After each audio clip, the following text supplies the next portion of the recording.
최적의 엔트리 시점을 찾기 위해 우리는 정말 많은 노력을 합니다. 그러나 엔트리보다 더 중요한 것이 있습니다.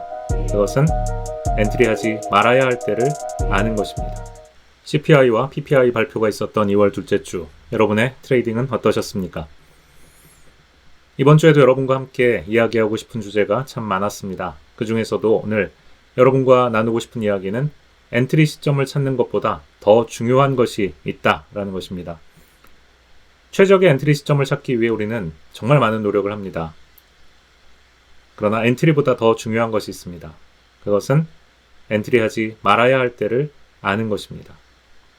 무슨 말일까요? 사실 트레이딩하는 우리의 시간은 대부분 기다리는 시간입니다.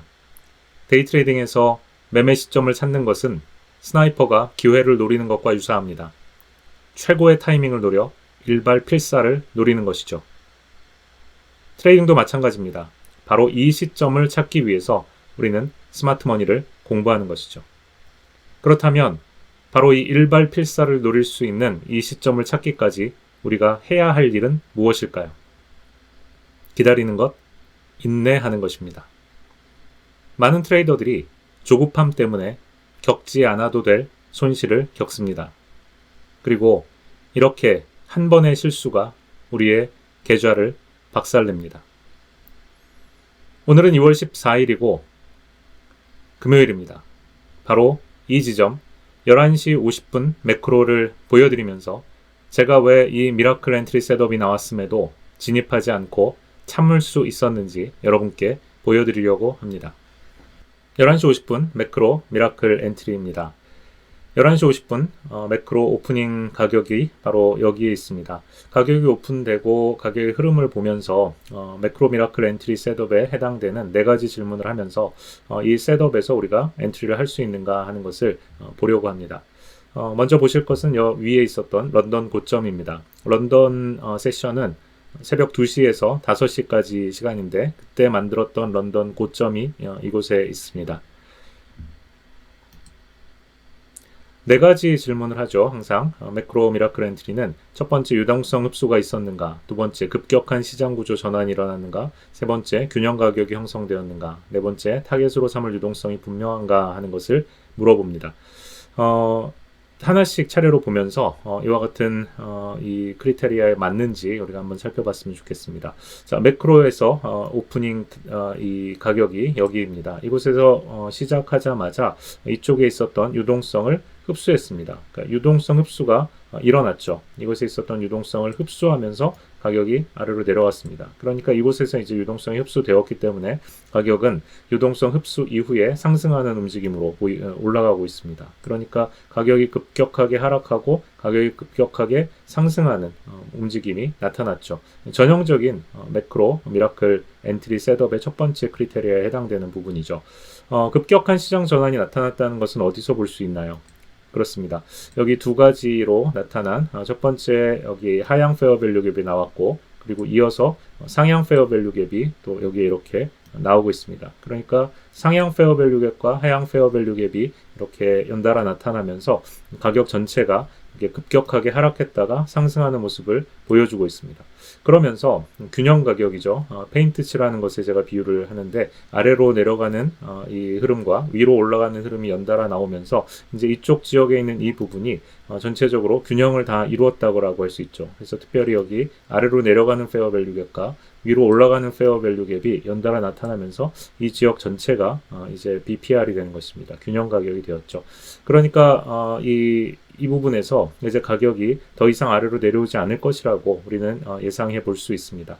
또 네 번째 질문이 타겟으로 삼을 유동성이 분명한가 하는 것인데 분명한 여기 유동성이 이곳에 있죠. 런던 고점을 뚫으면서 이곳에서 이제 유동성이 만들어졌고 또 이곳에 그 아래쪽으로 다시 한번 올라가다가 이 위쪽에 있었던 이전에 있었던 유동성을 돌파하지 못하면서 만들어 놓은 이곳에 이제 축적된 유동성이 위쪽에도 있죠. 그렇기 때문에 가격이 이제 위쪽으로 올라갈 때 분명하게 타겟으로 삼을 수 있는 유동성이 이곳에 있다라고 우리는 볼 수 있습니다. 그렇다면 이 4가지 질문에 모두가 다 yes라고 대답을 할 수 있었기 때문에 우리는 여기서 이제 엔트리를 고려해 볼 수 있는 것이죠.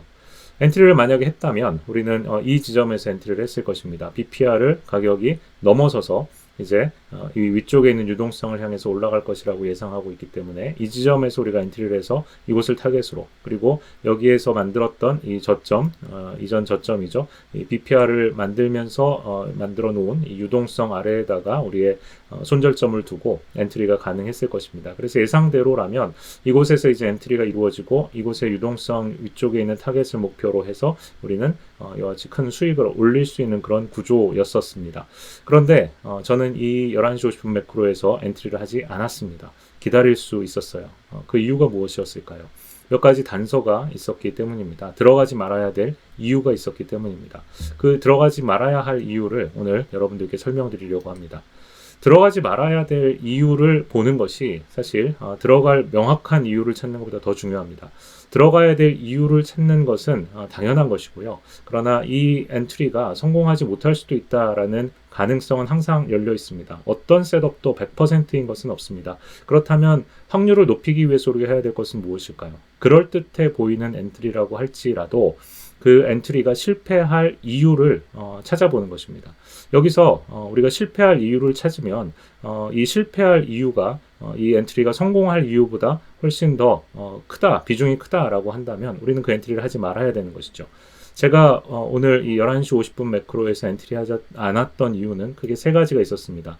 첫 번째는 이 런던 고점을 이미 흡수한 것입니다. 런던 고점은 런던 세션의 고점과 저점, 이렇게 해서 이전 세션의 고점과 저점은 굉장히 중요한 참조점이 됩니다. 그렇기 때문에 이곳에 있는 유동성은 다른 유동성보다 훨씬 더 중요한 중요도를 가져요. 그렇기 때문에 런던 고점을 이곳에서 이미 흡수를 했고, 또 흡수한 그 런던 고점의 유동성을 흡수한 후에 이 위로 바로 돌파하지 못하고 미치지 못하고 다시 내려오는 흐름으로 이렇게 연결되었다라는 것은 그만큼 이제 상승 흐름에 제동이 걸렸다라는 것으로 볼 수 있는 것이죠. 그러니까 런던 고점의 유동성을 이미 흡수했기 때문에 다시 이 위쪽으로 힘있게 올라갈 가능성이 좀 적어지는 것입니다. 그래서 여기서 이제 하나가 올라가지 말아야 될 이유가 하나가 나온 것이고요.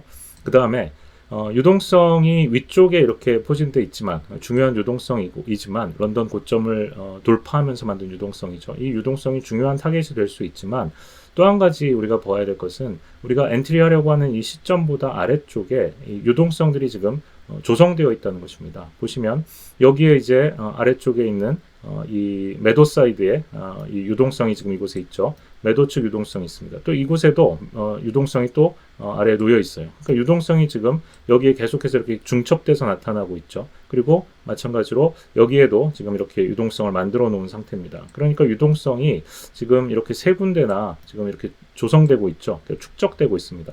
유동성이 이렇게 쌓이면 이곳이 뭐가 되는가? 바로 타겟이 된다라고 제가 여러 번 강의를 했던 적이 있어요. 여기에 타겟이 됩니다. 그러니까 위쪽으로 올라갈 움직임도 매크로 엔트리 셋업에서 가능하지만 이 아래쪽에 있는 조성된 유동성을 향해서 가격이 내려갈 가능성도 그만큼 크다는 것이죠. 그렇기 때문에 지금 두 번째로 축적된 유동성이 BPR 아래에 있다는 것도 이 엔트리에 들어가지 말아야 될 하나의 이유가 되는 것입니다.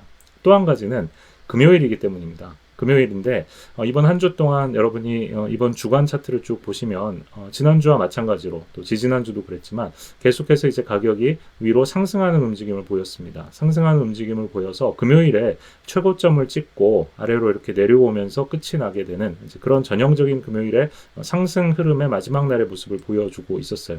그러니까 만약에 우리가 이 이후의 시간들은 모르지만 이 시점에서 여기에서 만약에 이 부분이 오늘 최고점이 된다라고 한다면, 그래서 런던 고점을 뚫은 이곳이 최고의 고점, 오늘 최고 고점 혹은 이번 주간 고점이 된다고 한다면 가격이 위로 올라가는 것이 아니라 오히려 아래쪽으로 내려와서 전체 주간의 20%에 30% 선까지 되돌림이 발생해서 그곳에서 끝날 가능성이 많다는 것이죠. 그러니까 이것도 역시 가격이 상승하기보다는 아래로 하락할 가능성이 더 많다라고 볼 수 있는 단서가 되는 것이죠. 그래서 이 시점에서 11시 50분 매크로가 진행되던 이 시점에서 저는 가격이 위로 올라가기보다는 아래쪽으로 내려가서 이쪽에 밑에 있는 조성된 유동성을 먼저 흡수할 가능성이 많다고 보았습니다.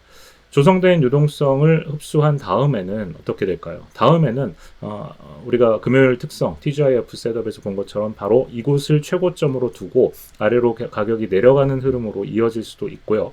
또 여기에 있는 유동성을 먼저 흡수한 다음에 계속해서 다시 한번 상승하고 나서 점심시간과 그리고 오후 시간, 뉴욕 오후 세션에서 되돌림을 발생시키면서 가격이 이제 주간 거래가 끝나게 되는 그럴 가능성도 있습니다. 그것은 이제 후에 진행되는 것을 보아야 알 수 있겠지만 바로 이 11시 50분 매크로 바로 이 지점에서는 이 들어가지 말아야 될 이유가 이렇게 세 가지나 크게 있기 때문에 들어가야 될 셋업이 클리어함에도 불구하고 저는 들어가지 않고 기다렸던 것입니다. 11시 50분이 지나고 런치 타임을 지나고 그리고 오후 세션도 노려볼 수 있기 때문에 굳이 이렇게 들어가면 안 되는 이유가 세 가지나 이렇게 명확하게 있는데 무리해서 들어갈 필요가 없다는 것이죠. 그러면 우리는 어떻게 트레이딩을 해야 되는가? 항상 이런 최고의 셋업이 나오기를 기다려야 됩니다. 그래서 엔트리 시점, 이 진입 시점을 찾는 것보다 더 중요한 것, 바로 그것은 들어가지 말아야 될 이유를 아는 것입니다. 그래서 항상 이 두 가지를 비교해 봐야 됩니다. 엔트리 시점, 들어가야 될 이유와 들어가지 말아야 될 이유를 비교하면서 들어가야 될 이유가 들어가지 말아야 될 이유보다 훨씬 더 명확할 때 들어가는 것입니다. 들어가지 말아야 될 이유가 하나, 둘, 셋 이렇게 세 가지나 나오게 될 경우에는 바로 이 미라클 엔트리는 셋업대로 움직이기 힘들다라는 것을 알 수 있는 것이죠. 바로 그것 때문에 저는 오늘 이 금요일 11시 50분에 매크로 미라클 엔트리가 분명히 명확하게 나타났음에도 불구하고 엔트리해서 이렇게 손실을 볼 수 있는 불필요한 손실을 피할 수 있었던 것이죠. 이렇게 프로 트레이더들은 진입 시점을 정확하게 보고 그리고 또 진입하지 말아야 되는 이유도 살펴보면서 스나이퍼처럼 엔트리를 시도합니다. 돈의 흐름을 읽으면 트레이딩이 쉬워집니다. 여러분의 트레이딩을 업그레이드 시키시기 원하신다면 미라클 차트 라이브 클래스가 있습니다. 스마트 머니처럼 생각하는 법을 배우세요. 감사합니다.